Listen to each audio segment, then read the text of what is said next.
मित्रों प्रणाम। सबके भीतर बैठे हुए परमात्मा को नमन। अंतर्राष्ट्रीय महिला दिवस जो 8 मार्च को मनाया जाता है, उसकी सभी को हार्दिक शुभकामनाएं। महाभारत में कृष्ण ने महिलाओं का जितना सम्मान किया है, वो पूरी पृथ्वी पर आज तक उनके जैसा कोई पुरुष नहीं हुआ है जिसने महिलाओं को इतना सम्मान दिया है। द्रौपदी का विवाह करने से भी हो सकता था, लेकिन कृष्ण ने कहा कि तुम सर्वश्रेष्ठ व्यक्ति जिसको तुम पसंद करती हो उसी से विवाह करो। वह मत्स्य भेदन कर सकता था, मत्स्य भेदन मत्स्य की आंख को कर्ण, लेकिन द्रौपदी की इच्छा सर्वोपरि थी। द्रौपदी की रक्षा करने जब कोई नहीं आया तो भगवान कृष्ण आए। नरकासुर ने बंदी बनाई हुई कई राजकुमारियों को छुड़वाया, और जब उनको कहीं आश्रय नहीं मिला तो उन्हें महल में रखा, अपने साथ रखा, अपनी रानी बनने का सौभाग्य दिया। ऐसे कई उदाहरण हैं जिसमें कृष्ण महिलाओं की रक्षा के लिए आगे आए हैं।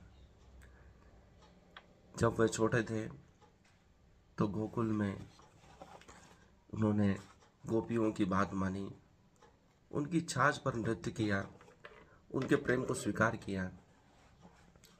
ऐसे कई उदाहरण हैं जिसमें वह स्त्री की महिमा को बढ़ाते हैं, और उसको बढ़ाते ही नहीं, युगों युगों तक प्रकाशित करते हैं।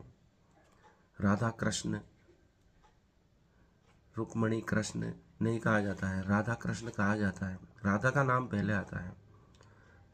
स्त्रियों को आगे रखा जाए, यह प्रयास सदियों पूर्व ही भारत में हुए हैं। कई ऋषिकाओं का उल्लेख वेद मंत्रों के दृष्टा के रूप में किया गया है वेदों में। तो स्त्रियां भी वेदों का ज्ञान रखती थी, इससे यह सिद्ध होता है। उनके स्वयं के गुरुकुल होते थे, वह शिष्यों को पढ़ाती थी, वेद मंत्र का उच्चारण करवाती थी। और भी कई उदाहरण हैं जिसमें स्त्री की महिमा को सर्वश्रेष्ठ बताया गया है। यत्र नारस्तु पूज्यन्ते रमन्ति तत्र देवता, तत्र नास्ति पूज्यन्ते तत्र सर्वाध क्रिया फला। ऐसा कहा है, जहाँ स्त्रियों की पूजा होती है वहीं देवता रमते हैं। अर्थात स्त्रियों की जहाँ सम्मान नहीं है, उनकी बात नहीं मानी जाती, उनकी सुनी नहीं जाती है, तो वहाँ देवता भी रुष्ट हो जाते हैं। इसलिए यज्ञों में विधान है, जब तक पुरुष के साथ स्त्री नहीं बैठेगी वह यज्ञ पूर्ण नहीं माना जाता था।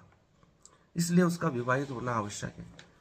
जब माता सीता वन गमन के लिए गई तो श्री राम ने